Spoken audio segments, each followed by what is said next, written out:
Hola, hola, hola. Vamos a continuar con las reacciones de los ésteres y en el vídeo anterior trabajamos la condensación de Claisen. Bueno, en los dos vídeos anteriores trabajamos la condensación de Claisen entre moléculas y la Claisen intramolecular, y ahora toca una Claisen cruzada o mixta, en la que vamos a ver la condensación de Claisen entre ésteres diferentes. Vamos a ver un ejemplo de Claisen entre el benzoato de etilo y el etanoato de etilo. ¿Qué ocurre cuando hacemos la condensación entre dos ésteres diferentes? Pues es probable que se obtenga una mezcla de productos, incluso 4 productos diferentes, en una proporción similar. Los reactivos de Claisen son un medio básico, etóxido sódico disuelto en etanol, seguido de una etapa ácida, por ejemplo clorhídrico acuoso, y esto da lugar a la condensación entre las dos moléculas. En este caso queremos que condense el benzoato de etilo con el etanoato de etilo para formar este enlace carbono-carbono. Si recordamos de los vídeos anteriores, pues este carbonilo del benzoato condensa con el carbono alfa del etanoato. ¿Por qué en este caso esta Claisen se puede realizar de forma selectiva para que condensen de esta manera? Bueno, porque uno de los ésteres, el de la izquierda, no tiene hidrógenos alfa, no tiene H-alfa. El fenilo carece de hidrógenos en el carbono que une al rojo, al carbonilo. Y cuando uno de los ésteres no tiene hidrógenos alfa, no puede formar enolatos. Los enolatos los forma exclusivamente el otro éster, porque es el único que tiene hidrógenos alfa. De manera que la condensación de Claisen solo puede transcurrir con formación de enolatos sobre el carbono alfa del etanoato de etilo, y este enolato pues va a atacar a tiene dos opciones: atacar a sus propias moléculas, dado que este equilibrio no es favorable, y van a quedar moléculas de etanoato de etilo en el medio a las que puede atacar, o bien atacar al otro éster, que es lo que me interesa, que condense con el benzoato de etilo. Es decir, buscar este ataque. Aquí debes fijarte que no he pintado la estructura resonante que pasa la carga hacia el oxígeno, y que es importante dibujarla en los exámenes para indicar el por qué la acidez de ese hidrógeno, ¿no? Se produce la etapa de adición y posteriormente la etapa de eliminación, pues como en los mecanismos de Claisen que ya hemos visto. Adiciona y a continuación el oxígeno cede el par y elimina el etóxido. Bien, y después hay aún una etapa de desplazamiento de equilibrios, porque estos equilibrios son muy desfavorables y necesitamos un paso final en el que el hidrógeno alfa de cetona y éster presenta una gran acidez y el etóxido que hay en el medio lo desprotona, formando un enolato fuertemente estabilizado hacia carbonilo de cetona y de éster, que en la etapa final se protona con el clorhídrico acuoso para darnos el producto prometido. Esta etapa es necesaria para desplazar el equilibrio, la etapa de desprotonación que ocurre debido a la presencia del medio básico. Por tanto, bueno, al no tener los dos hidrógenos alfa, se puede controlar la condensación. Como digo, hay un problema que viene dado por el posible ataque del enolato del etanoato de etilo a sus propias moléculas. Si ocurre esto, vamos hacia la condensación del etanoato de etilo consigo mismo, y eso sería un subproducto. Pero esto lo podemos minimizar de forma fácil, trabajando en el laboratorio de una determinada manera, que es en el matraz colocamos el éster que no tiene hidrógenos alfa. Ponemos en el matraz el benzoato de etilo y lo ponemos con el etóxido etanol. Como el benzoato de etilo carece de hidrógenos alfa, no puede condensar consigo mismo, por tanto es estable en el medio básico, y podemos ir añadiendo el que tiene hidrógenos alfa, el etanoato de etilo, lentamente. Es decir, un goteo lento del etanoato de etilo. Bajo fuerte agitación, que conseguimos que esas gotas que caen en el medio básico se dispersan por él, se encuentran con el etóxido, forman enolatos y atacan a la molécula abundante que hay en el medio, que es el benzoato de etilo. De esta forma evitamos esa ruta secundaria que no nos interesa y nos vamos hacia la condensación del etanoato con el benzoato para conseguir el cetoéster buscado. Esta es la idea de una Claisen entre moléculas de éster diferentes. Hay que tener cuidado en cómo se lleva a cabo, y lo primero, que uno de los ésteres no tenga hidrógenos alfa, porque si no, no va a ser fácil de realizar la condensación. Hay una segunda situación que vamos a considerar. Hay un segundo caso en el que también podemos hacer una Claisen mixta entre dos ésteres diferentes con un rendimiento bueno, y es cuando uno de ellos posee un hidrógeno alfa nada más. Por ejemplo, el 2-metilpropanoato de etilo, que tiene un solo hidrógeno alfa, no puede ni condensar consigo mismo ni tampoco condensar con el otro éster que pongamos, que voy a poner el etanoato de etilo. La condensación por parte de este 2-metilpropanoato de etilo no es viable porque tiene en alfa un solo hidrógeno, y por tanto los equilibrios no desplazarían cuando lo arranquemos. Es decir, tener un hidrógeno alfa y no tener ninguno es lo mismo, y por tanto, en un medio básico, tóxido sódico en etanol, tóxido sódico en etanol, seguido de una etapa ácida de clorhídrico acuoso, pues podemos lograr un producto final en el que las moléculas condensan de esta forma.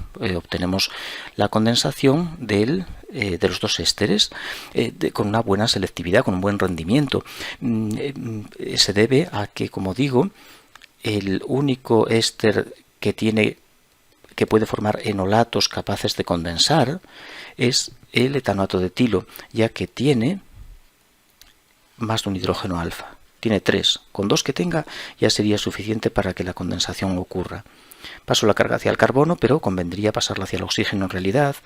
Cuando empezamos a trabajar estas reacciones, la verdad es que se ve mejor teniendo el carbanión a la hora de atacar. Y ahora, tenemos una reacción secundaria que era la que estaba dibujando, pero la reacción principal que nos interesa es el ataque de nuestro enolato a el carbonilo del éster, pasando la carga hacia el oxígeno. Este es el producto que nos interesa. Aquí nos quedaría uno menos, un OET, y aquí se nos une el CH2 del etanoato de etilo y el grupo éster. Enlace formado, este que pongo en rojo, y ahora se produce la etapa de eliminación en la que el oxígeno devuelve el par, saca el etóxido, y así conseguimos nuestro cetoéster, que a continuación desplazará los equilibrios, se van a desplazar todos los equilibrios cuando la base arranque de ahí un hidrógeno. El etóxido que nos queda libre en el medio, porque hay que observar que en esta etapa se pierde etóxido, aquí perdemos etóxido en este paso, y por tanto ese etóxido puede arrancar hidrógenos de ahí, formando un enolato de cetoéster de una importante estabilidad. Por p sub A el equilibrio desplaza hacia abajo, porque el etanol tiene 16 de p sub A frente a estos hidrógenos que tienen nada más que 11 de p sub A, y por tanto el equilibrio se va hacia abajo. Añadimos la etapa de clorhídrico acuoso para protonar el enolato de cetoéster y ya tenemos nuestro producto.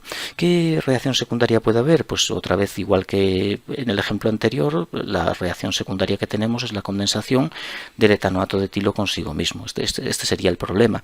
¿Cómo la evitamos? Pues trabajando de forma adecuada en el laboratorio. Es decir, tenemos que en el matraz colocar en el medio básico el éster que tiene un hidrógeno alfa. Como tiene uno solo, no puede condensar consigo mismo ni con otro. Por tanto, lo ponemos en el medio básico, etóxido en etanol, y goteamos el que tiene más de un hidrógeno alfa, en este caso el etanoato de etilo.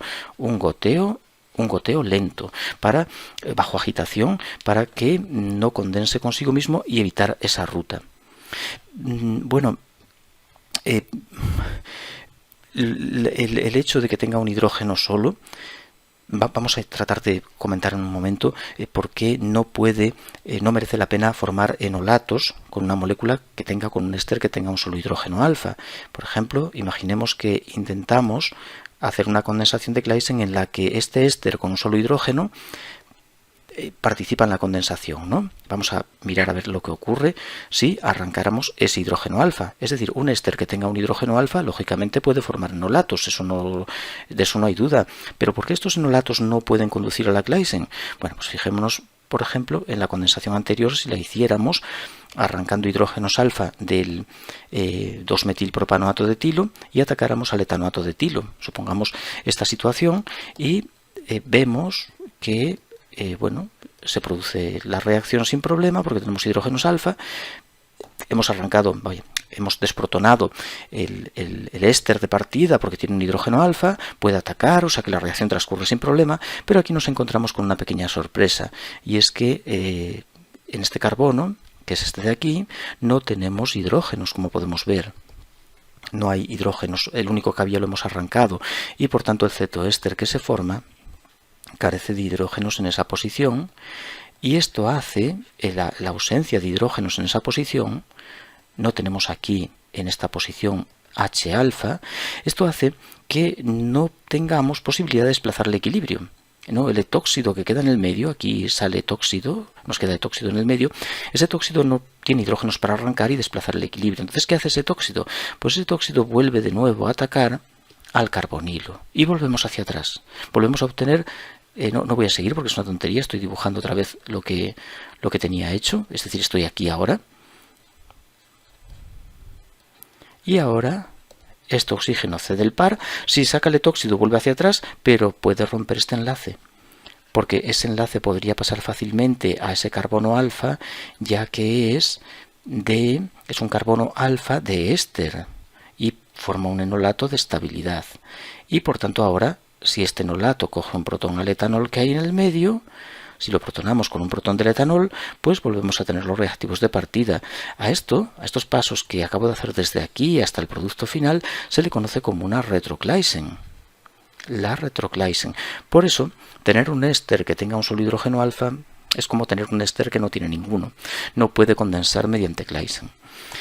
Bueno, pues esta es la idea de las Claisen mixtas que tienen un buen rendimiento y son entre moléculas diferentes, que son Claisen entre ésteres que tienen o no tienen hidrógenos alfa, sin H alfa, o también puede ser con ésteres que tengan un H alfa. En cualquier caso, la condensación es adecuada. También podemos agrupar aquí o incluir aquí en este tipo de Claisen la de éster con cetona. Éster con cetona también es una Claisen que se puede llevar a cabo. La Claisen de un éster más una cetona. Dado que la cetona tiene una acidez más importante que el éster en sus hidrógenos alfa, pues tiende a darse una Claisen en la que se forma un producto ligeramente distinto. No es un 3-cetoéster lo que obtenemos, sino un 1,3-dicarbonilo. Voy a poner un ejemplo rápido para terminar este asunto. Imaginemos el etanoato de etilo y, por ejemplo, la propanona. El etanoato de etilo y la propanona las ponemos en un medio básico con etóxido de etanol seguido de agua ácida. Etóxido de etanol, también hay un paso de desplazamiento del equilibrio al final, que por tanto hay que protonar. ¿Y qué ocurre? Bueno, pues el etóxido arranca mejor los hidrógenos de la cetona porque son más ácidos. Tiene un pKsua en torno a 20 frente al éster que tiene 25. El éster 25, pero la cetona tiene sobre 20. Hay una diferencia de acidez muy notable y por tanto la cetona tiende a formar sus enolatos en presencia del éster. Y ahora estos enolatos atacan al carbono del éster y producen la reacción de adición-eliminación. Adiciona y elimina. Lo voy a pintar ahí todo junto. Y esto nos conduce a un compuesto que no es un cetoéster, como podemos ver, es un 1,3-dicarbonilo. Esta es la forma que tenemos para preparar los 1,3-dicarbonilos mediante una condensación entre un éster y una cetona.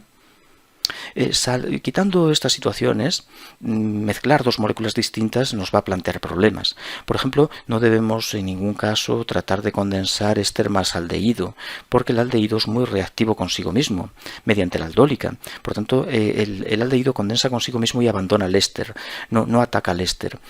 Sí tiene hidrógenos ácidos igual que la cetona, pero va a condensar consigo mismo. ¿Por qué la cetona no condensa el enolato con sus propias moléculas? Porque la aldólica con cetonas va va mal, tiene los equilibrios desfavorables y a no ser que deshidratemos el aldol no es favorable la aldólica con cetonas y por eso la cetona tiende a atacar al éster. Bueno, no voy a seguir porque me estoy enrollando muchísimo. Esto vamos a tener ocasión de trabajarlo en ejercicios y tampoco hace falta divagar tanto, ¿verdad? Bien, me queda un último punto sobre Glycine. Vamos a ver en un último punto la retroglycine, como los productos, los cetoésteres que no tienen hidrógenos alfa, pues rompen en un medio básico mediante la retroglycine. De hecho, ya la hemos hecho aquí, pero quiero hacer un vídeo sobre ella.